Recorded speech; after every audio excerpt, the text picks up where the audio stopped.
right now on an AZ Family Sports Special. Good to be back. We're ready to get after it. We're setting the stage for a new season of Cardinals football. The sense of urgency to get better individually and collectively is there. With a revamped defense. This year, you're going to get a beast. You're going to get everything I have. Some extra bulk on offense. I feel faster now than I did last year. I feel like my body's definitely growing and I'm reaching my athletic peak. And introducing you to a couple of rookies to keep an eye on. Helping the team win a lot of games and get to the place that we plan on getting to. It's really a grind, but I'm enjoying it. I like this grind. All that and more, right here, right now, on Inside the Nest, Arizona Cardinals season preview. Hey, welcome to football season. Welcome to this Arizona's Family special from the Arizona's Family studio. We get you ready to kick off another NFL season here in the Valley. Mark McClune alongside former Pro Bowl linebacker Lorenzo Alexander. We have Julia Lopez. We have Elliott Polakoff here in just a little bit. But first, Lo, football season has arrived. Every team in the league has expectations of and maybe dreams of lifting the Lombardi Trophy at the end of the season. Yeah, for sure. That's everybody's goal, right? And there's the process of training camp right now that prepares you for that moment. So it's going to be a long, fun season, especially here in Arizona. Got a lot of young talent, some guys coming back, and just the maturation process of the guys that have been here. So I'm looking very forward to it. So this is a crucial season for head coach Jonathan Gannon's team, his third in Arizona. We saw the team, take those strides from year one to year two under Gannon. In his second season, Gannon's squad doubled their total number of wins and saw improvement on both sides of the ball when compared to the rest of the league. The offense in particular making a big jump thanks to a full season of Kyler Murray under center. But once again, they stalled out the second half of the season. The defense was the bigger liability, and we're going to talk about some of the offseason adjustments on that side of the ball in just a moment. But as for Gannon heading into year three, he says the playbook went through a major overhaul in the offseason. Your roster changes every year, and with new guys and with guys that are now going into year three in the system or going into their second year or third year or fifth year, whatever it might be. So I believe in being adaptable to the people that we have, and our schemes that we believe in, they got to fit the people that we have. So we'll have staples and core concepts, but we always looking to increase our margins however we can do that. So heading into the 2025 season, the Cardinals offense has the benefit of continuity, a top 15 unit last season, once again featuring 1,000-yard contributors James Conner and Trey McBride. And Kyler Murray, now more than 2 years removed from his torn ACL, says he feels better than any time since the injury to his knee happened back in December of 2022. It's a lingering thing, it lingered a little bit into the last season, and now I feel like I'm back to where I was before that. Obviously, my knee will probably never be the same as far as that goes, but, it's as close as it's going to get. I mean, it's just something you got to stay on top of. And I think the people that I've talked to, year two, which would be this year for me, is, the year you finally feel like yourself, Yeah, I always want to see Kyler Murray run more. We've talked about it on these very shows. It seems like when you have an injury, it takes a while to get back. That's really a weapon that if the Cardinals can utilize his legs a little more, it seems like this is a team that could be knocking at the door for a playoff. For sure, and I think in advantageous spots, right? Early in the game and then critical moments, right? I don't necessarily think he wants to be carrying the ball 15 times a game. We don't want to expose Kyler to that. But he is an X factor. And I think the biggest thing for me is seeing that now he's finally healthy. And then he's also had that mental maturation process since hurting the knee.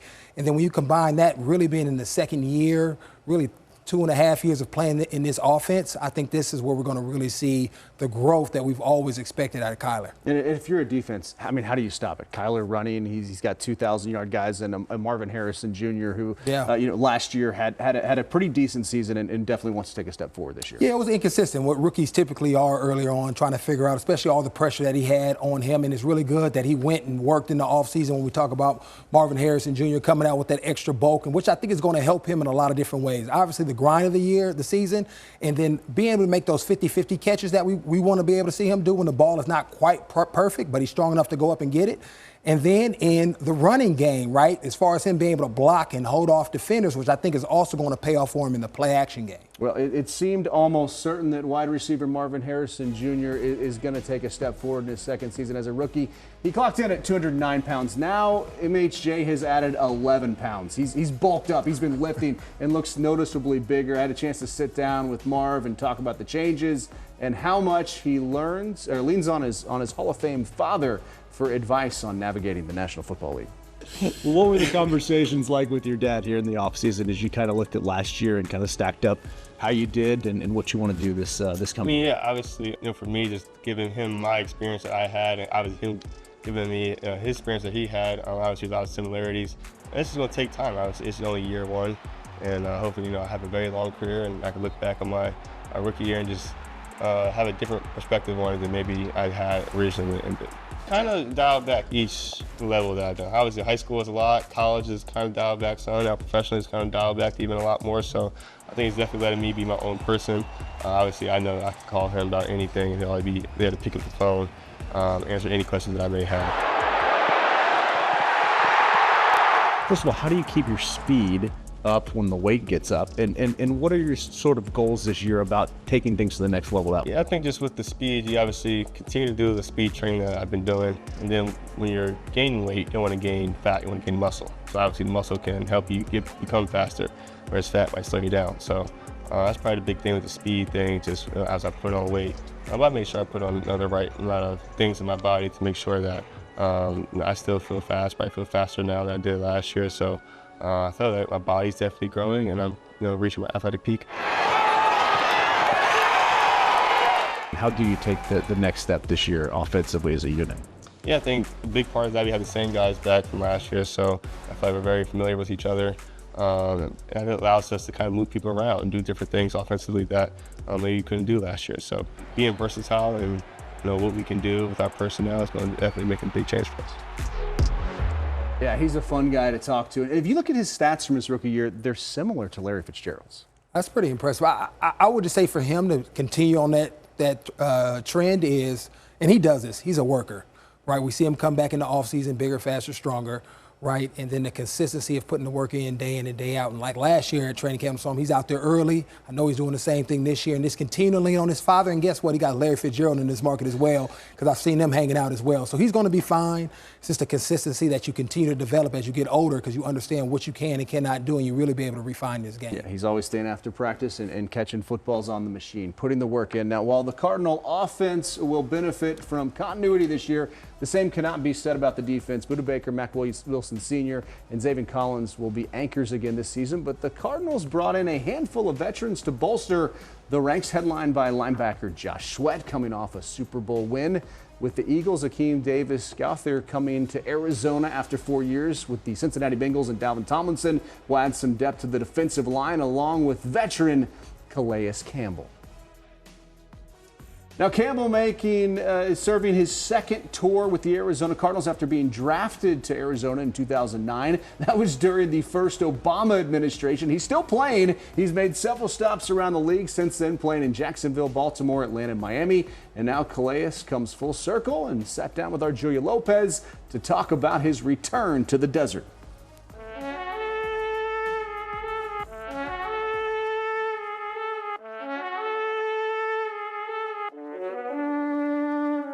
It is year 18 for you, second stint here with the Arizona Cardinals. Just what does this one mean to you?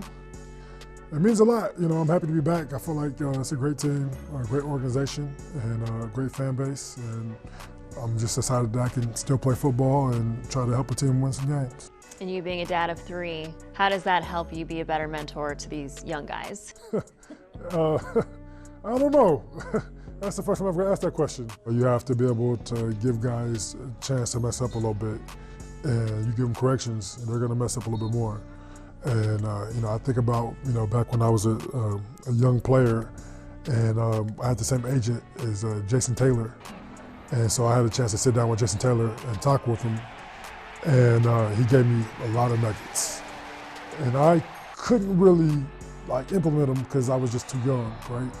But they stuck with me, and when I finally got to an age where where I can really start taking advantage of his advice, I did. But it took about 5-6 years. I've learned that sometimes even if you don't think they're getting it, still teach it to them, because they'll get it later when the time comes. But I already see, with Walter and with D-Rob, I mean, they are definitely both hungry for knowledge. They try to learn as much as possible, and I tell them hey, whatever you want to learn, I'm gonna teach you everything. You might be annoyed with me by the time this year is over, but you know, they seem to be very receptive. They want to know as much as possible, so I'm gonna give them all the information I have. How much do you have left in the tank, you think? I guess we'll find out. I don't know how much I have left in the tank, right? I think that I've done as much as I can to keep the tank as full as possible. And, you know, but to play football the right way, you have to empty it. You have to, you know, just go as fast as you can go, pedal to the floor. And I've done that, you know. I've went as hard and as fast as I can go. And so, like, I tried to empty the tank. I'm surprised I still got something left in the tank myself. But I know I do. You know, I got a lot left. You know, and this year, you know, you're going to get a beast. You know, you're going to get everything I have. Love hearing that voice talking football here in the great state of Arizona. He's 38. Does that make you want to put back on a helmet and shoulder pads and try it yourself? No, I'm done. I'm good. I love watching guys like that play. Obviously, I played with Calais in 2013 and 14 when I was here, competed against him, served with him on the executive committee. So love and respect all the person that he is. What kind of impact do you think he'll have on the team this year, not only on the field but also inside the locker room? Yeah, it's going to be significant. Anytime you have a guy that had that type of experience, 18 years, the things that he's seen as a father, as a husband, right, growing up in this league, he's going to be able to impact guys that's going to span beyond the field as far as just how do you do life well. But he still has great value on the field, but his most impressive value is what he's going to be doing as far as paying it forward with these young players. All right, thanks, Lorenzo. Coming up on Inside the Nest, once rivals, now teammates. Has the Michigan-Ohio State stuff gotten brought up a lot in the locker room with you? Yeah, it definitely gets brought up, I mean, almost every day, because there's so many Ohio State people in there, and I'm the only Michigan guy. We're getting to know Will Johnson and Cody Simon as they enter their first season in the NFL. Just get ready for some big action, and you know, we're going to have some good time on the field, and I'm really hoping for a lot of success early right now.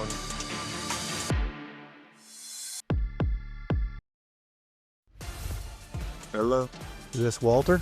Yes, that is it. Hey, Walter, this is Monty Ossenford. I'm calling from Arizona, the Arizona Cardinals. How you doing, buddy? I'm doing pretty good. What about you? I'm doing real good, man. We're about to bring you out to the desert and make you an Arizona Cardinal. Well, that's how the Cardinals 2025 draft kicked off, selecting Ole Miss defensive tackle Walter Nolen III with the 16th overall pick. Now, the selection of Nolen kicked off a defense-focused draft. The Cardinals using 6 of their 7 picks for players on that side of the ball. The lone offensive player wasn't taken until the 6th round, bringing in Hayden Connor from Texas. Now, in the 4 picks between Nolen and Connor, Arizona took 2 linebackers and 2 cornerbacks, starting with Will Johnson in round 2, a guy who many thought could have been a top 10 draft pick. Round 3 brought edge rusher Jordan Birch out of Oregon, followed by a pair of Buckeyes and Cody Simon and Denzel Burke. Then the Cardinals went back to defense in round 7 with safety Keaton Crawford out of Nevada. Now, Julia Lopez and Elliott Polakoff joining us now in studio. A guy who could really become a leader for the Cardinals on defense in the future is 4th round pick Cody Simon. And Julia, you had a chance to talk with him after his first taste of the NFL. Yeah, he's a special one. Simon helped lead Ohio State to a national championship earlier this year,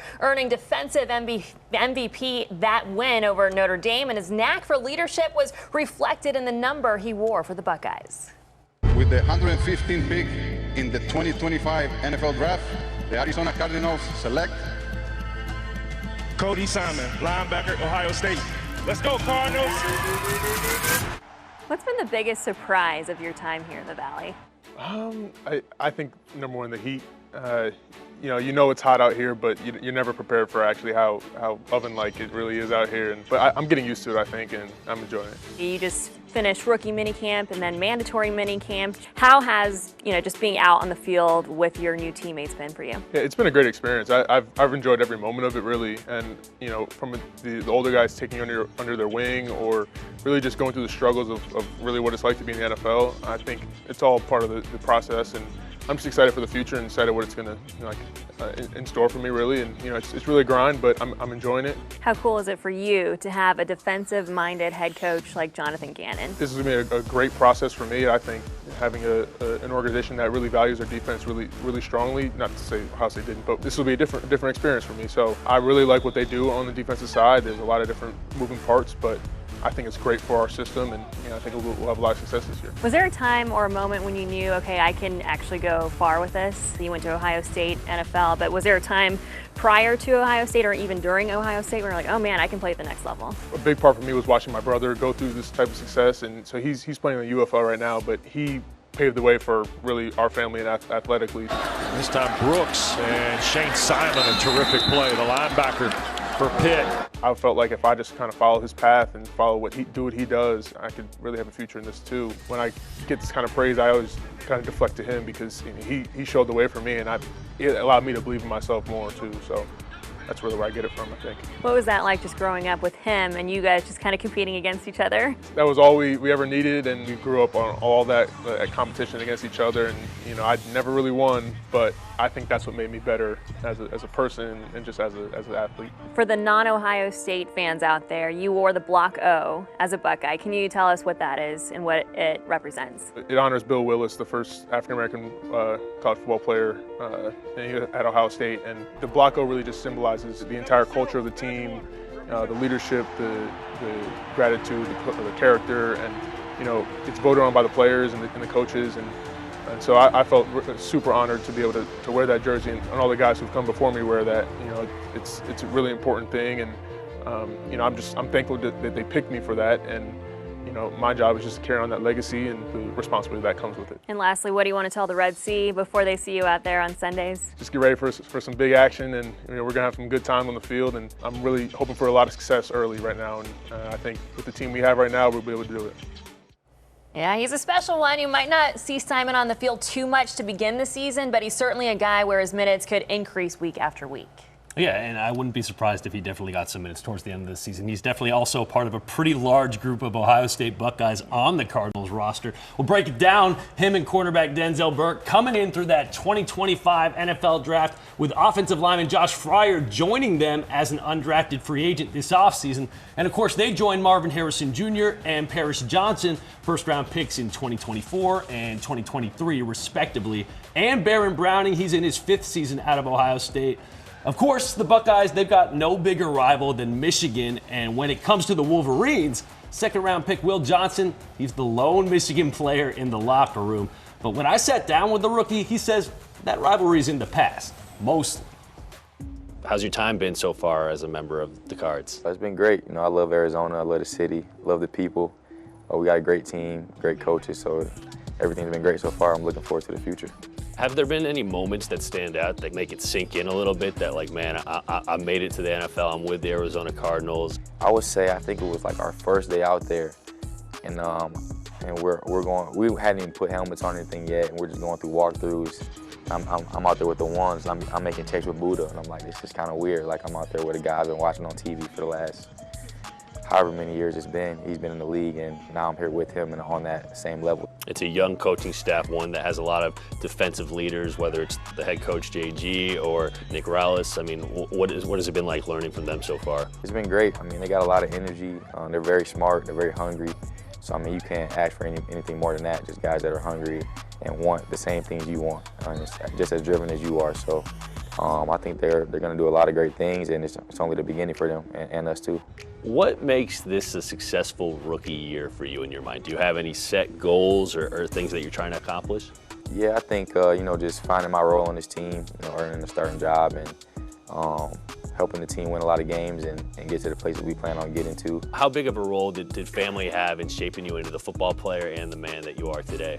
Yeah, I mean, it's everything as far as shaping me into who I am today. I mean, my dad played at Michigan, so everything he's taught me in life, just on the field and off the field, how to carry myself, how to work hard, how to, be a football player. So, and then my mom, she's a professor now, so she went to Michigan too. So, she taught me a lot, academically, and just how to handle myself too, as far as a lot of different avenues in life. Did they give you some advice about having to deal with Ohio State players? Because you're definitely going to be the minority now in the locker room when it comes to that rivalry. Yeah, I mean, not really, because they don't know what that life is like, but I mean, just be a great teammate, that's about it. How does that feel so far? Has the Michigan-Ohio State stuff gotten brought up a lot in the locker room with you?